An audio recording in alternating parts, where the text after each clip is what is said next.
we have to find values x and y. We have 3 parallel segments. If we extend the segments, we will have 3 parallel lines.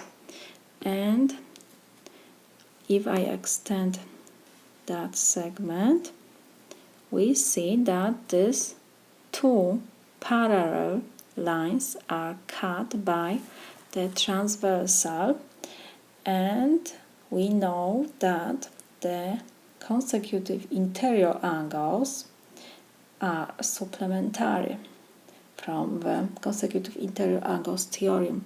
We have 2 parallel lines which are cut by transversal, then the consecutive interior angles are supplementary. So it means, let me write this, that by the consecutive interior angles theorem,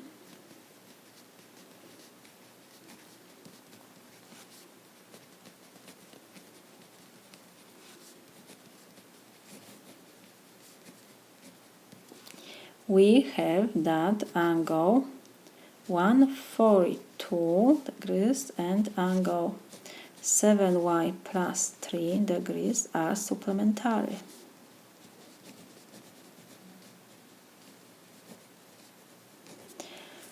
So it means that measure of angle 142 degrees plus measure of angle 7y plus 3 degrees is 180 degrees.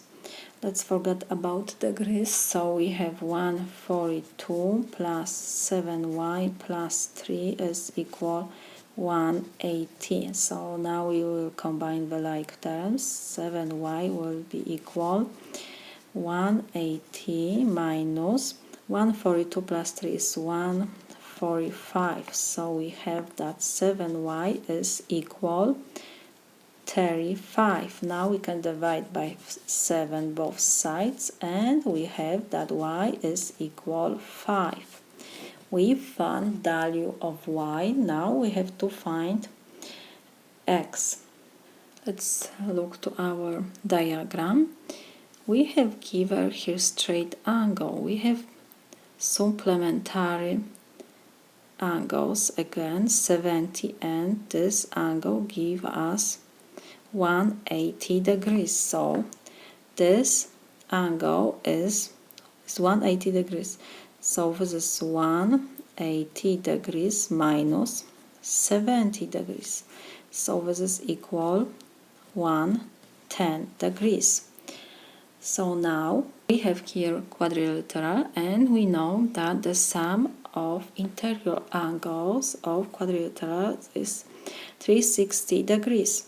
So we will have equation that, let's copy first this angle, 2x degrees plus 142 degrees plus, and we have 7y plus 3 degrees plus, and we found that this angle has 110 degrees is equal 360 degrees, because we have here quadrilateral. The sum of interior angles of quadrilateral is 360 degrees. So we know y, so we can substitute y by 5, and only unknown is x. So let's forget about degrees. So we have 2x, and we can combine the like terms. So we have 2x plus 7 times 5 plus 3, and we will have plus 252 is equal 360. So we have 2x is equal 360 minus 252, and we have minus 7 times 5 is 35 plus 3 is 38. So we have that 2x is equal 70. Now we can divide both sides by 2. So 2 and 2 we reduce, and we have that x is equal 35. So we found y and x. This is my solution.